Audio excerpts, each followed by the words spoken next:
பரிசுத்த நாமத்திற்கு மகிமை உண்டாகட்டும்.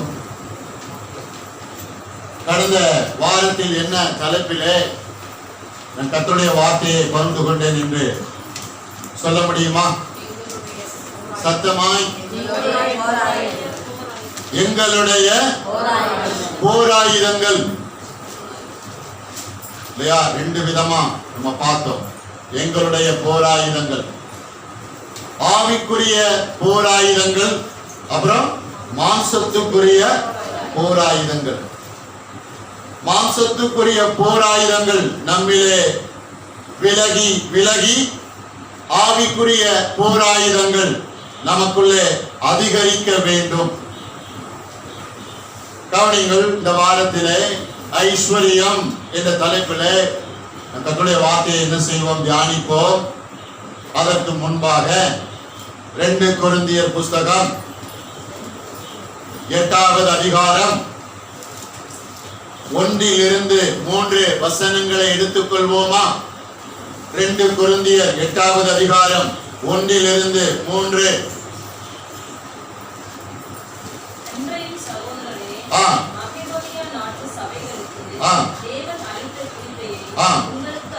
அறிவிக்கிறோம்.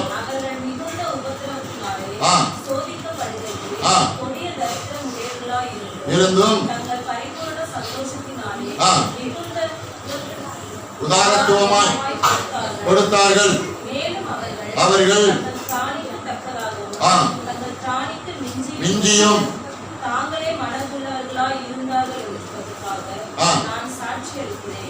நான் சாட்சியா இருக்கிறேன். நல்லா கவனிங்க. மக்கோதோனியா நாட்டு சபைகளுக்கு தேவன் அளித்த கிருபையை உங்களுக்கு அறிவிக்கிறோம். அப்போஸ்தலனாகிய பவுல் கொரிந்து சபைக்கு பேசும் பொழுது, எல்லாரும் நல்லா கவனிங்க. அப்போஸ்தலனாகிய பவுல் கொரிந்து சபைக்கு ஒரு ஆலோசனையை கொடுக்கிறார். என்ன ஆலோசனை என்றால், கொடுப்பதிலே மக்கோதோனியா சபையார் அவர்கள் உதாரம் உள்ளவர்கள், உதாரத்துவம் உள்ளவர்கள். ஒரு கேள்வி, எத்தனை பேரு உபத்திரவத்திலையும் கொடிய தரித்திரத்திலையும் இருக்கீங்க? கை தூக்குங்க. உபத்திரவத்திலையும் கொடிய தரித்திரத்திலையும் இருக்கிறவங்க யாராவது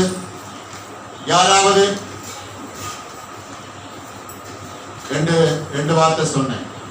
உபத்திரவம், என்ன தரித்திரம்? கொடிய தரித்திரம். இது ரெண்டுமே யாருக்கு இருந்தது? மக்கேதோனியா சபையார். ஆனா அதை உங்களை விசுவாசிக்க சொல்லல. விளங்கிக்கோங்க. கொரிந்து சபைக்கு பவுல் ஆலோசனையா சொல்லும் பொழுது, கொரிந்து சபையாரே, மக்கோதோனியா சபையாரே கவனியுங்கள். அவர்கள் உபத்திரவத்தில் இருக்கிறார்கள், கொடிய தரித்திரத்திலும் இருக்கிறார்கள். அதன் மத்தியில கர்த்தருக்கும் ஊழியத்துக்கும் எப்படி கொடுத்தாங்களாம்? எப்படி கொடுத்தாங்களாம்? தங்கள் பரிபூரண சந்தோஷத்தினாலே. ஆமென் சொல்லுங்களேன். உபத்திரவம் இருந்தது அவங்களுக்கு, கொடிய தரித்திரம் இருந்தது. அந்த உபத்திரவத்தையும் கொடிய தரித்திரத்தையும் காரணம் காட்டி அவங்க கொடுக்காம இருந்திருக்கலாம். அந்த உபத்திரவத்தையும் கொடிய தரித்திரத்தையும் காரணம் காட்டி கொடுக்காம இருந்திருக்கலாம். ஆனா பரிபூரணமா ஆண்டவருக்கு கொடுத்தாங்களா? எப்படி கொடுத்தாங்களா?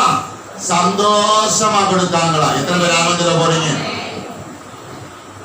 மக்கோதோனியா சபையாருக்கு பின்னாடி என்னங்க நடந்திருக்கும்? பின் நாட்கள்ல என்ன நடந்திருக்கும் சொல்லுங்க. அவங்க எப்படி கொடுத்தாங்க? பரிபூரண சந்தோஷத்துல கொடுத்தாங்கல்ல. வசனம் என்ன சொல்லுது? கொடுங்கள் அப்பொழுது.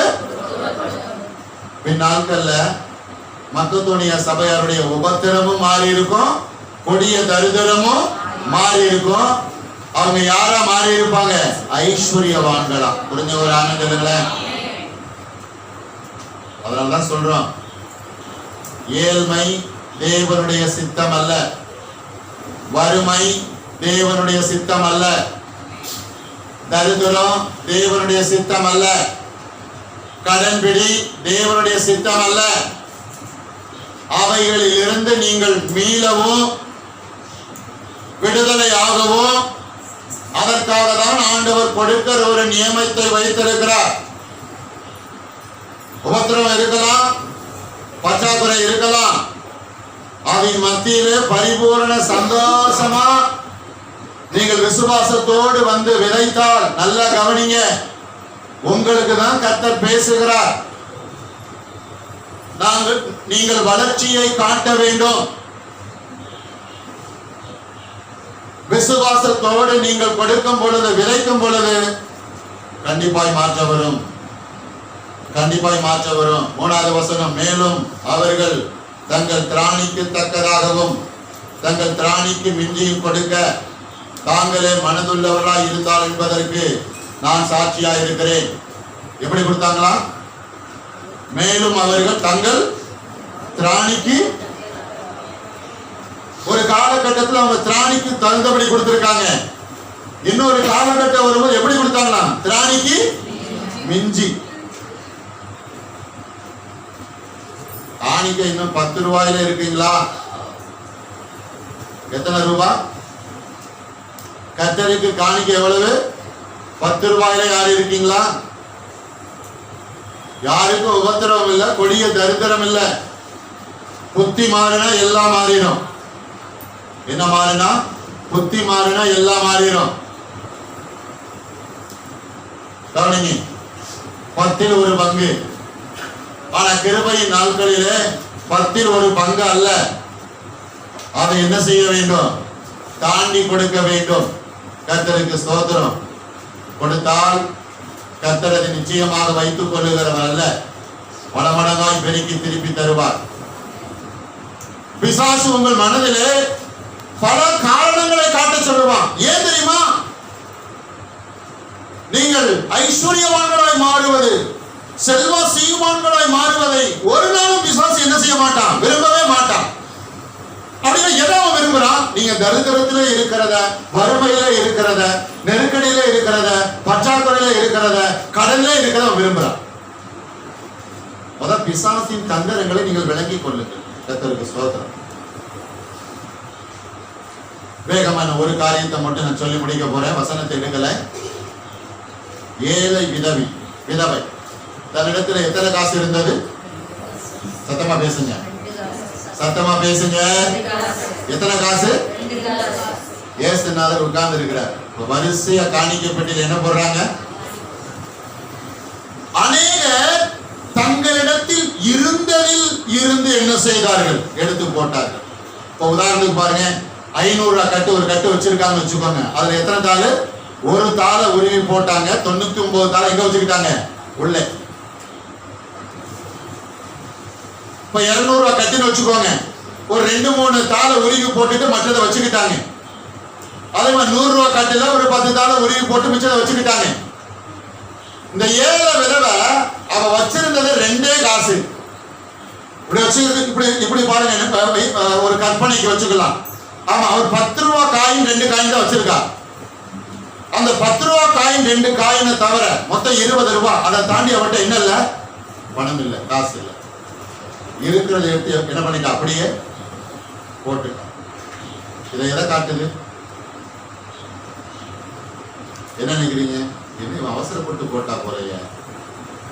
நாளைக்கு என்ன பண்ணுவா? அவசரப்பட்டு போட்டாலும், இல்லைன்னா எல்லாத்தையும் போட்டுன்னு சொல்லி எல்லாத்தையுமே தப்பட்டை அடிக்கிறது சொல்லுக்காக போட்டுட்டாலும், நான் சொல்லவா? தேவனுடைய அன்பு இவ்வளவாய் அவளை மேற்கொண்டது. எத்தனை ராமந்தில போறீங்க? உங்களுக்குள்ளே கர்த்தருடைய அன்பு கிரியை செய்தால் நீங்கள் கொடுக்காமல் இருக்கவே மாட்டீர்கள். இருந்த 2 காசை எடுத்து போட்டு போயிட்டே இருந்தா பாருங்க. கர்த்தருக்கு ஸ்தோத்திரம். நான் கேட்கிறேன், கர்த்தர் அவளை சும்மா விட்டுருப்பாரா? பரிபூரணமான ஆசீர்வாதத்தினால். ஆமென், அல்லேலூயா. பின்னாட்கள்ல சரித்திரம் எப்படி தெரியுமா மாறி இருக்கும்? அவ ஏழை விதவைன்னு சொல்லி இருந்திருக்காது. எப்படி இருந்திருக்கும்? ஐஸ்வர்ய விதவை. எத்தனை ஆனந்த சொல்ல போறீங்க? வேகமாக நாம் கர்த்தருடைய வார்த்தையை நாம் தியானிக்கலாம். 1 நாளாகம் புஸ்தகம். ஐஸ்வர்யம் என்ற தலைப்பிலே நாம் கர்த்தருடைய வார்த்தையை நாம் தியானித்துக் கொண்டிருக்கிறோம். கவனியுங்கள், கர்த்தருக்கு பிரியமான தேவஜனமே, நீங்கள் ஆராதிக்கிற கர்த்தர் உங்கள் கண்களால் நீங்கள் காண்கிற எல்லாவற்றுக்கும் அவரே எஜமானனா இருக்கிறார், உரிமையாளரா இருக்கிறார். உங்கள் கண்களால் நீங்கள் எதையெல்லாம் காண்கிறீர்களோ அவைகள் எல்லாம் யாருக்கு சொந்தமாக இருக்கிறது? கர்த்தருக்கு சொந்தமாக இருக்கிறது. நல்லா கவனிங்க. பூமியை தோண்டி உள்ள இருந்து வைரத்தை என்ன பண்றாங்களாம்? வெட்டி எடுத்துக்கிட்டே இருக்காங்களாம். மேல வானத்துல பெரிய பெரிய ராட்சத வைர கற்கள் எல்லாம் என்ன செய்கிறதா? அந்தரங்கத்திலே அது சுத்தி கொண்டு வருகிறது. பெரிய பெரிய ராட்சத பிளாட்டின கற்கள் எல்லாம் சுத்தி கொண்டு வருகிறது. விஞ்ஞானிகள் கண்டுபிடிச்சு சொல்றாங்க. பூமியிலே தங்கம் எடுத்துக்கொண்டே இருக்கிறார்கள், வெள்ளியை எடுத்துக்கொண்டே இருக்கிறார்கள், கச்சா எண்ணெய் வந்து கொண்டே இருக்கிறது. உங்கள் கண்களால் காண்கிற எல்லாம் ஆண்டவருக்கு சொந்தம். எல்லாமே கர்த்தருக்கு சொந்தம். அப்படி என்றால் நீங்கள் ஆராதிக்கிறவர், நீங்கள் நானும் ஆராதிக்கிற கர்த்தர் ஒரு ஏழ்மை நிலைமையில இருக்கிறவர் அல்ல, இல்லையா? ஒண்ணுமே இல்லாம என்ன ஆனானா, முதல் எழுத்தை மட்டும் சொல்றேன். ஆ பிளஸ் அப்புறம் டேஸ் டேஸ், ஆ அப்புறம் என்னது டேஸ் ஆயிட்டான். நீங்கள் நான் ஆராதிக்கிற கர்த்தர் யாரா இருக்கிறாரு? ஆமா, அவர் தான் பாருங்க உலகத்துல நம்பர் 1 பணக்காரரா இருக்கிறார். ஒரு ஆமென் சொல்லுங்க.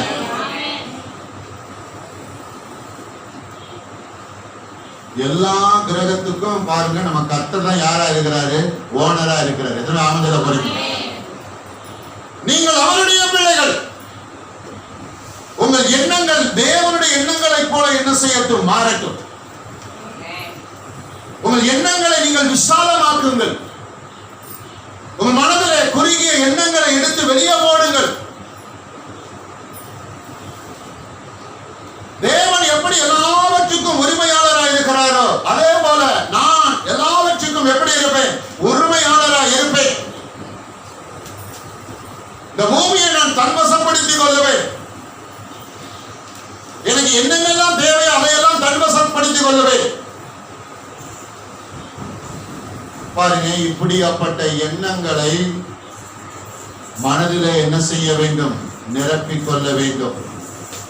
பாருங்க, பிசாசு உன் ஏழ்மைய பாத்தியா? உன் நெருக்கடிய பாத்தியா? உன் பண பற்றாக்குறைய பாத்தியா? உன் இயலாமைய பாத்தியா? நீ மற்றவங்களை விட கஷ்டப்பட்டு இருக்கிற அதை பாத்தியா? நல்லா பார்த்து அதை நம்பணும் அப்படின்னு பிசாசு விரும்புறான். எல்லாம் கவனிங்க. பையில பணம் இல்லைனாலும் வாய் திறந்து பணம் இல்லைன்னு என்ன செய்யக்கூடாது? சொல்ல கூடாது. ஏதாவது பொருள் இல்லைனாலும் இல்லைன்னு என்ன செய்யக்கூடாது? சொல்ல கூடாது. தற்காலிகமாக அது இல்லாம இருக்கலாம். அதை நிரந்தரமாய் நம்முடைய எண்ணங்களாலே செயல்களாலே மாற்றிவிடக்கூடாது. வாசிப்போம். 1 நாளாகமம் 29வது அதிகாரம் 12வது வசனம். கணமும் வருகிறது.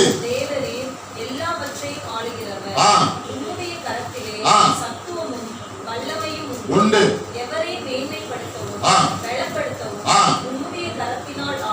ஆகும். உம்முடைய கரத்தினாலே ஆகும்.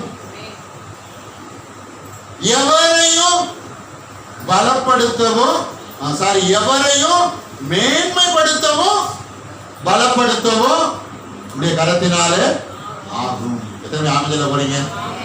இது நல்ல வார்த்தையா இல்ல? எல்லாரும் கவனிங்க. சில பேர் சொல்றாங்கல்ல, ஆண்டவர் பார்த்து சில பேரை பணக்கார ஆக்குறாருங்க, ஆண்டவர் பார்த்து சில பேரை யார ஆகுறாரு? ஏழை ஆகுறாரு. எப்படி பாருங்க, பிரசங்கம் பண்ணி வச்சுட்டாங்க. எவரையும் மேன்மைப்படுத்தவும் பலப்படுத்தவும் உம்முடைய கரத்தினாலே ஆகும். கர்த்தருடைய கரத்தினாலே ஆகும். எவரையும், யாரா இருந்தாலும் சரி, யாரா இருந்தாலும் சரி, எப்படியாப்பட்டவங்களா இருந்தாலும் சரி, என்ன நிலைமையில இருந்தாலும் சரி, கவனிங்க. ஐஸ்வர்யமும் கனமும் உம்மாலே வருகிறது. அதை நல்லா விளங்கிக்கணும். ஐஸ்வர்யமும் கனமும் யாரிலிருந்து வருது? கர்த்தரிடத்திலிருந்து. எத்தனை பேர் கையை வைத்து ராமஞ்சல போறீங்க? நீ கூட சேர்ந்து நீங்க சொல்லுங்க. ஐஸ்வர்யமும் கனமும் உம்மாலே எனக்கு வருகிறது. ஐஸ்வர்யமும் கனமும் உம்மாலே எங்களுக்கு வருகிறது. எல்லாரும் என்ன நல்லா கவனிங்க. நான் விசுவாசமா சொல்றேன், கர்த்தர் உங்க எல்லோரையும் நல்ல ஆரோக்கியமா வச்சிருக்கிறேன். கர்த்தர் நல்ல திடகாத்திரமா வச்சிருக்க ஒரு ஆனந்தல. நோய் வியாதி பலவீனம் உங்களை மேற்கொள்ளாது. ஏன் இதை சொல்றேன்? நல்ல சுகத்தோடு பலத்தோடு ஆரோக்கியத்தோடு தேவ பலத்தோடு இருந்தாதான் என்ன பண்ண முடியும்? ஓடோடி உழைக்க முடியும். எத்தனை ஆனந்தம் போறீங்க? அதனால கவனிங்க, கர்த்தர் ஆரோக்கியமா வச்சிருக்கிறார், சுகத்தோடு வச்சிருக்கிறார், உடைய பலத்தினால நிரப்பி வச்சிருக்கிறார், உங்களை ஞானவான்களை வைத்திருக்கிறார், உங்களை அறிவாளிகளை வைத்திருக்கிறார். அதை பயன்படுத்துறீங்க. அதனுடைய விளைவு என்ன? ஐஸ்வர்யமும் கனம். ஏன் முதலாவது ஐஸ்வர்யம், இரண்டாவது கனம்? எங்க ஆட்டோமேட்டிக்கா பணக்காரங்களை பார்த்த உடனே நம்ம என்ன கொடுக்க ஆரம்பிச்சிருவோம்? பேசுங்க, பின்னாடி கவனிக்கிறீங்களா இல்லையா? ஆட்டோமேட்டிக்கா பணக்காரங்களை பார்த்தோம், நம்ம அறியாமலே அவங்களுக்கு என்ன கொடுக்கணும் தோணுது? நிறைய. ஏன்னா அவங்க வசதியானவங்க, அவங்க பணக்காரங்க. இப்ப சொல்லுங்க, யாரு வசதியானவங்க, யாரு பணக்காரங்க? புரியலையா? பிரசங்கம் புரியலையா? யாரு பணக்காரங்க, யாரு ஐஸ்வர்யவான்? ஆமா, நான் தான் அந்த இடத்துல உறுதியா இருந்தேன். அதனால கர்த்தரிடத்தில் இருந்தும் எனக்கு கனம் வருகிறது. என்னை சூழ்ந்து இருக்கிறவரிடத்திலிருந்தும் எனக்கு என்ன வருகிறது? கனம் வருகிறது. குரான் சொல்லுவோமா? ஐஸ்வர்யமும் கனமும் உம்மாலே வருகிறது. ஆண்டவரே, நான் ஆரோக்கியமா இருக்கிறேன், நான் சுகத்தோடு இருக்கிறேன், நான் பலத்தோடு இருக்கிறேன், நான் அறிவுள்ள பிள்ளையா இருக்கிறேன், நான் திறமையான பிள்ளையா இருக்கிறேன், அதனால நான் பிரயாசப்படுறேன். ஆனா அந்த பிரயாசத்துக்கு உரிய பலனை தருகிறவர் யாரு? நீர் தான். குரான் சொல்லுங்க, அந்த பலன் தான் ஐஸ்வர்யமும் கனமும். நான் ஐஸ்வர்யவானா இருப்பது உம்முடைய சித்தம். அதை பார்த்து அநேகர் எனக்கு மரியாதை கொடுப்பது உங்க சித்தம். இதை நாம சொல்ல போறீங்க. அப்படி யாராவது உங்களுக்கு தொடர்ந்து மரியாதை கொடுக்க ஆரம்பிச்சிட்டாங்கன்னா பெருமை வராம என்ன செய்யணும்? பார்த்து. ஐஸ்வர்யமும் கனமும் உம்மாலே வருகிறது. சொல்றது யாரு தெரியுமா? சமஸ்த இஸ்ரவேலுக்கு யாரு? ராஜா. அவன் பவர்ல இருக்கிறான், அவன்கிட்ட அதிகாரம் இருக்கு. அவன் சொல்றான், கர்த்தர்ட்ட வந்து தன்னை தாழ்த்தி சொல்றான், ஐஸ்வர்யம் கனமும் உம்மாலே வருகிறது. சேர்த்து வைக்கிறான், சேர்த்து வைக்கிறான், சேர்த்து வைக்கிறான். பொன் பல சேக்கல், வெள்ளி பல சேக்கல், தேவதாரு விருட்சம் பல பல பல சவதரித்து வைத்தான். சவதரித்து வைத்தான்னா சேர்த்து வைத்தான். எத்தனை ஆமதில போறீங்க? ஆகையால் நீங்கள் ஐஸ்வர்யவான்களா என்ன செய்யணும்? இருக்கணும் ஐஸ்வர்யவான்களா. எவரையும் மேன்மைப்படுத்தவும் பலப்படுத்தவும் உங்களுடைய கரத்தினாலே ஆகும். பாருங்க, ஆபிரகாம கவனிங்க. ஆபிரகாம் எப்படி இருந்தான்? எடுத்த உடனே அவன் செல்வ சீமானா இருந்தானா? எடுத்த உடனே அவர் ஐஸ்வர்யவானா இருந்தானா? தள்ளுபடி ஆகாம புஸ்தகத்திலே சொல்லப்பட்டு இருக்கிறது. ஆபிரகாம் ஆரம்ப நாட்களிலே களிமண்ணிலே என்ன செய்து பொம்மைகளை செய்து அதை கூடையிலே வைத்து தெருவீதியில போய் விற்று அதில் வருகிற பணத்தை காசை வைத்து தன்னுடைய குடும்பத்தை என்ன செய்தானா? நடத்தி கொண்டிருந்தான். அப்படின்னா பாருங்க, ஆபிரகாமுடைய தொடக்கம் எப்படி? ஏழ்மை. தேவனாலே கூடாத காரியம் ஒன்று. அப்ப கர்த்தர் சொல்றாரு, ஏழ்மையில இருக்கிற ஆபிரகாமை நான் தெரிந்து கொண்டு அவனை யாரா மாத்த போறேன்? ஐஸ்வர்யவானாய் மாற்ற போறேன். ஒரு ஆமென் சொல்லுங்களேன். எவரையும் மேன்மைப்படுத்தவும் பலப்படுத்தவும் ஆமா அவரால ஆகும். ஒரு ஆமென் சொல்லுவோமா? கஷ்டப்படுறவங்கள, ஏழ்மை நிலைமையில இருக்கிறவங்கள கர்த்தராலே யாராக மாற்ற முடியும்? ஐஸ்வர்யவான்களா. ஏன் தெரியுமா? அவர் யாரு? ஐஸ்வர்யவான். எதுவுமே ஆமதில போறீங்க? பக்கத்துல இருக்கிறவங்க கையை பிடிச்சு நல்லா சந்தோஷமா சொல்லுங்க. நல்ல சந்தோஷமா மகிழ்ச்சியா சொல்லுங்க. காலையில நல்லா ஆயத்தமாய் வந்திருக்கிறீங்க. ஆமா சொல்லுங்க. ஐஸ்வர்யமும் கனமும் கர்த்தராலே உங்களுக்கு வருகிறது. ஆகையால் உங்களை உங்களை உங்களை மேன்மைப்படுத்தவும் பலப்படுத்தவும் கர்த்தருடைய கரத்தினாலே கர்த்தருடைய கரத்தினாலே ஆகும். விசுவாசிங்க விசுவாசிங்க விசுவாசிங்க. ஆமென். எல்லாம் இதுல இருக்குது. சத்தமா சொல்லுங்க. எல்லாம் இதுல இருக்குது. விசுவாசம் விசுவாசம் விசுவாசங்க.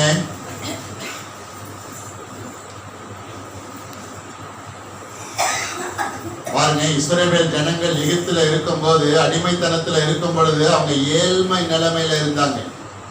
கொஞ்சம் கற்பனை பண்ணி பாருங்க. எகிப்தை விட்டு அவங்க புறப்பட்டு வரும் பொழுது எப்படி வந்தார்களா? வெள்ளியோடும் பொன்னோடும். எத்தனை பேர் ஆமென் சொல்ல போறீங்க?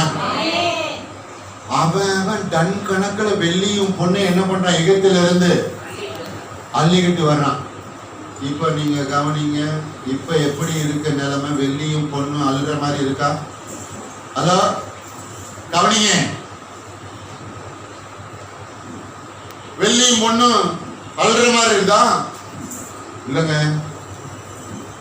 தேவனாலே கூடாத காரியம். சூழ்நிலை சட்டுன்னு எப்படி மாறிடுச்சு பாருங்க. வெள்ளியே பார்க்காதவன், பொண்ணையே பார்க்காதவன், எகிப்தியர் அணிந்திருக்கும் போது அது தூரத்திலிருந்து ஆள் பார்த்துக்கிட்டு இருந்த இஸ்ரவேல் ஜனங்கள் வரும்பொழுது பாருங்க, டன் கணக்குல கிலோ கணக்குல பாருங்க அள்ளிட்டு வர்றாங்க. கர்த்தர் அவர்களை வெள்ளியோடும் பொன்னோடும் என்ன செய்தாராம்? புறப்பட செய்தார். உன் தொடக்கம் வேணா அற்பமா இருந்திருக்கலாம், ஆனா முடிவு எப்படி இருக்கும்? ஒரு ஆமென். குறைஞ்சது அசால்ட்டா நீங்களாம் ஒரு 5 வீடு 10 வீடுக்கு யாரா இருக்கணும்? விரும்புறவங்க கையை வைத்துங்க. ஆமா, நல்லா பேங்க் பேலன்ஸோட இருக்க விரும்புற கையை வைத்துங்க. கர்த்தருக்கு சாட்சியா இருக்கணும். கர்த்தருக்கு எப்படி இருக்கணும்? சாட்சியா. ஒரு ஆமென் சொல்லுங்களேன். நான் 2 வசனங்களை காணி நான் முடிக்க போறேன். 1 ராஜாக்கள் புஸ்தகம் 3வது அதிகாரம். 1 ராஜாக்கள் 3வது அதிகாரம்.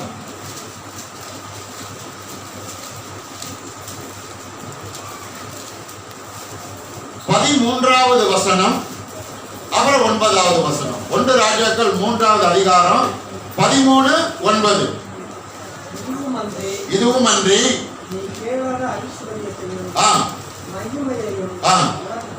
தந்தை ஒருவனும் இருப்பதில்லை. 9வது வசனம்.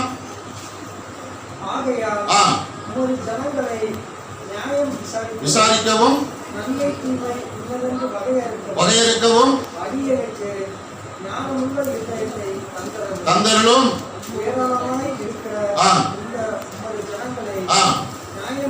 விசாரிக்க யாராலே ஆகும் என்றான்.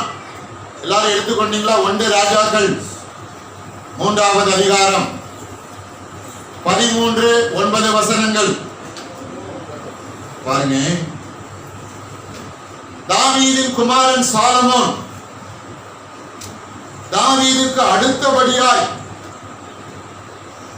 குறைந்த வயதிலே இருக்கும் பொழுது அந்த வாலிப நாட்களிலே அவன் இஸ்ரவேல் தேசத்தை ஆளுகிற அந்த பொறுப்புக்கு வருகிறான்.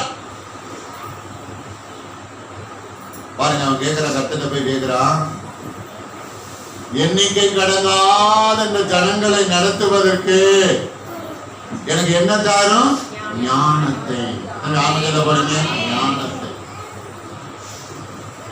ஞானத்தை தாரும். என்ன தாரும்? ஞானத்தை தாரும். கர்த்தருடைய பார்வையில சாலமோன் கேட்ட ஞானம் என்பது ரொம்ப அவர் சந்தோஷப்படுத்தின காரியமா, ரொம்ப மகிழ்ச்சி அடைஞ்சிட்டாரு. பாருங்க, இப்ப அவன் ஞானத்தை கேட்கிறான், கர்த்தர் சேர்த்து போனஸையும் கொடுக்கிறார். எத்தனை ஆமாம் சொல்ல போறீங்க? எப்பா நீ ஞானத்தை கேட்ட, நீ கேட்ட ஞானத்தையும் கொடுக்கிறேன், அப்புறம் நீ என்கிட்ட கேட்காத ஐஸ்வர்யம். எத்தனை ஆமாம் சொல்ல போறீங்க? அப்ப ஒண்ணு புரியுது, ஞானவான்களா இருந்தா ஐஸ்வர்யத்தை சுலபமா என்ன செஞ்சிடலாம்? சம்பாதிச்சிடலாம். ஆனா எதிர்ப்புறத்துல இன்னொரு வசனம் இருக்கு. எதிர்ப்புறத்துல ஞானத்தை கொள்வதற்கு மூடனுடைய கையில ரொக்கம் எதற்கு? அப்படி எல்லாம் ஒருவர் கூட மூடத்தனத்துல என்ன செய்யக்கூடாது? இருக்கக்கூடாது.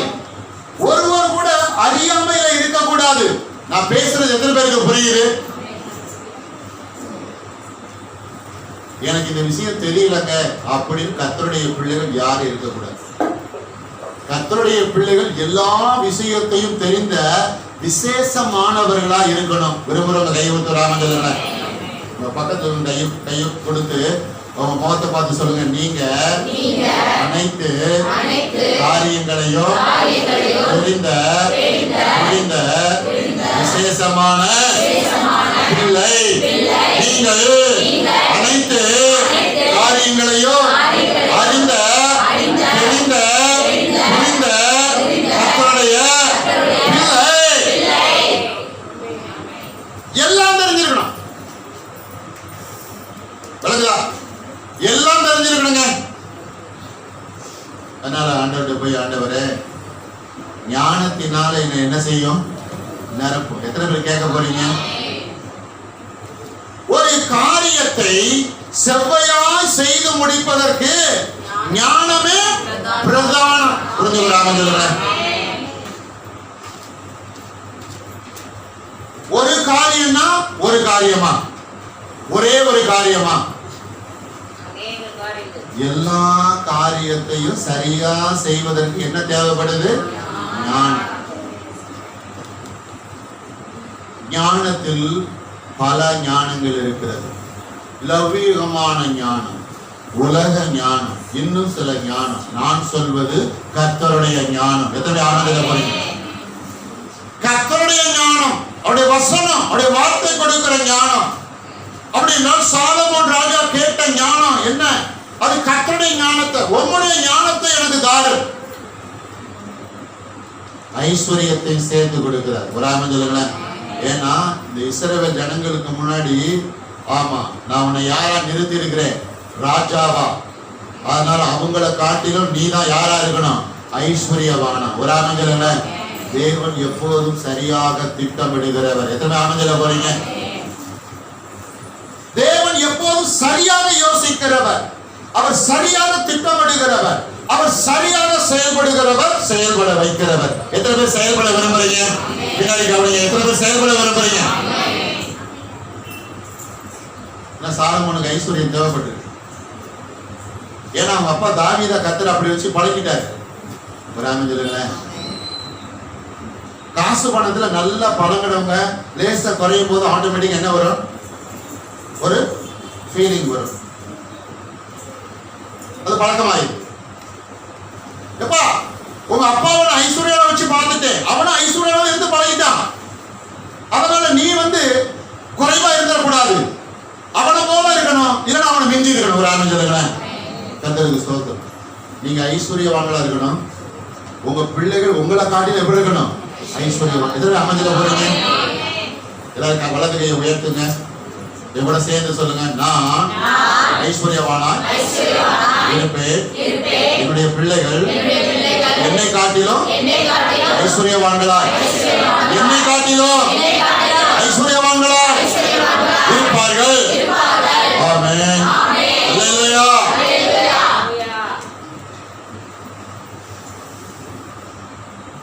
கேளாத ஐஸ்வர்யம்.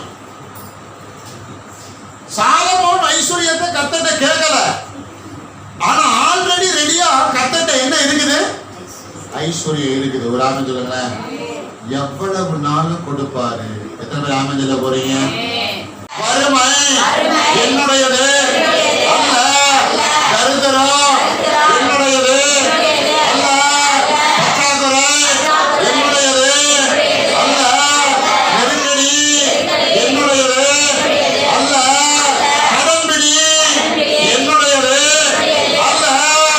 நான் ஒரு ஐஸ்வர்யவான்.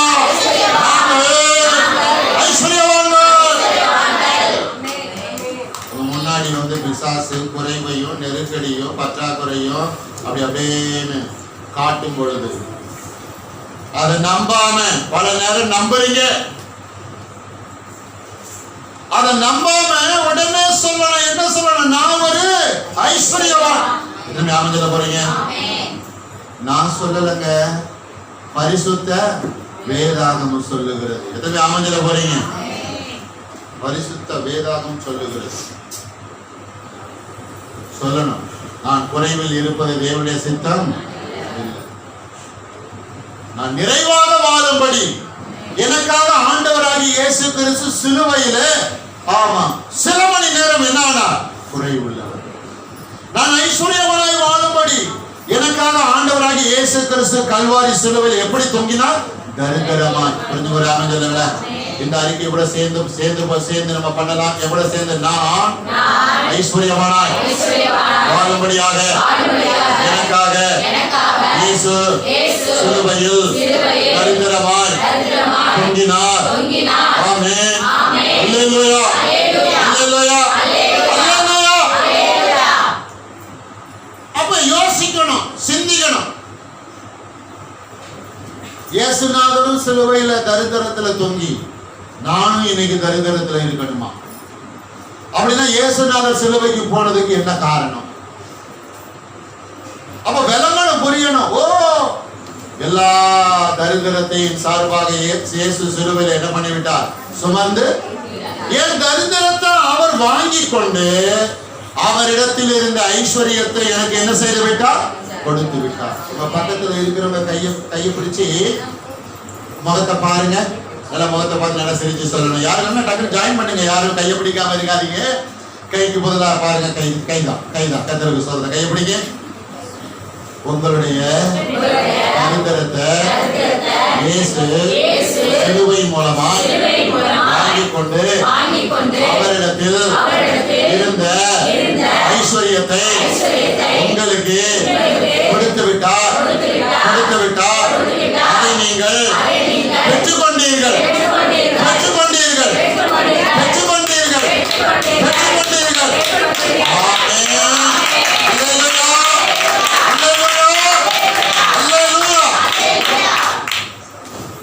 தொடர்ந்து இப்படி சிந்திங்க, தொடர்ந்து இப்படி பேசுங்க. தொடர்ந்து இப்படி சிந்திங்க, தொடர்ந்து இப்படி பேசுங்க. முடிக்க போறேன். பிலிப்பியர் புஸ்தகம் 4வது அதிகாரம் 19வது வசனம்.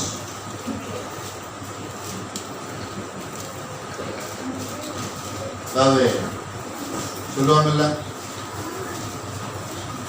எங்க குடும்பம் ஏழ்மை கொடுக்குங்க, எங்க குடும்பம்லாம் ரொம்ப கஷ்டப்பட்டாங்க. இப்படிலாம் பேசி நீங்க யார்கிட்டயும் அனுதாபம் தேட என்ன செய்யாதீங்க, முயற்சிக்காதீங்க.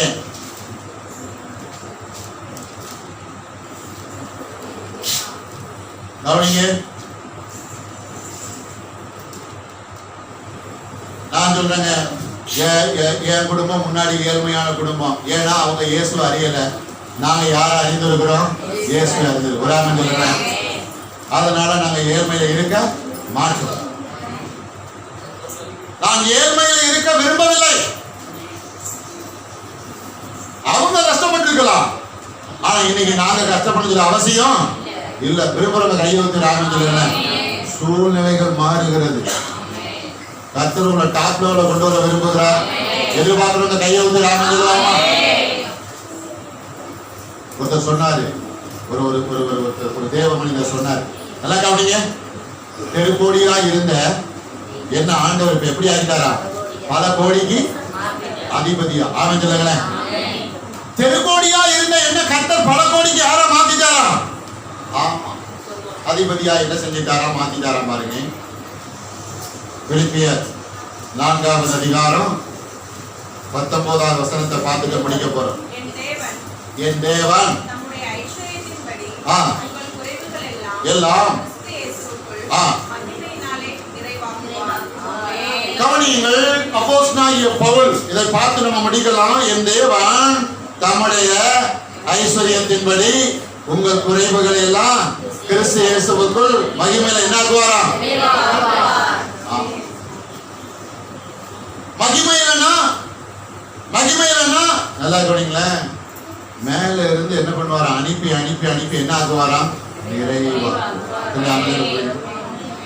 வானங்கள் என்ன செய்யப்படும்? திறக்கப்படும்.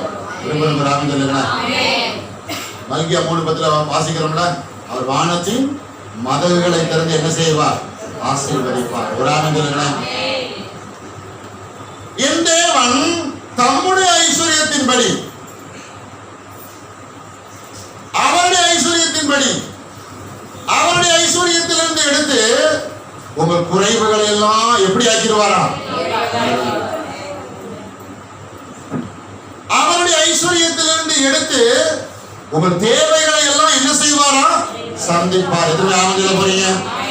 அதனால இந்த தேவைக்கு என்ன செய்யறது, அந்த தேவைக்கு என்ன செய்யறது, அதுக்கு என்ன செய்யறது, இதுக்கு என்ன செய்யறது, அதை பேசாம உடனே பிலிப்பியர் 4:19 வசனத்தை எடுத்து என்ன செய்யணும்? பேசணும். எதுவுமே ஆனந்தில போறீங்க. எங்களோட சேர்ந்து நீங்க சொல்லுங்க, என் தேவன் அவருடைய ஐஸ்வரியத்தின்படி என் குறைவுகள் எல்லாம் கிறிஸ்து இயேசுவுக்குள் மகிமையிலே நிறைவாக்குகிறார். எங்கள் தேவன் அவருடைய ஐஸ்வரியத்தின்படி எங்கள் தேவைகளை எல்லாம் கிறிஸ்து இயேசுவுக்குள் மகிமையிலே நிறைவாக்குகிறார். ஆகையால் நான் ஒரு ஐஸ்வரியவான், நாங்கள் ஐஸ்வரியவான்கள், எங்கள் பிள்ளைகள் ஐஸ்வரியவான்கள், எங்கள் குடும்பம் ஐஸ்வரியமான குடும்பம், எங்கள் வீடு ஐஸ்வர்யம் நிரம்பிய வீடு, எங்கள் சபை ஐஸ்வர்யமான சபை. ஆமென். அல்லேலூயா. அல்லேலூயா. கண்களை மூடுவோம்.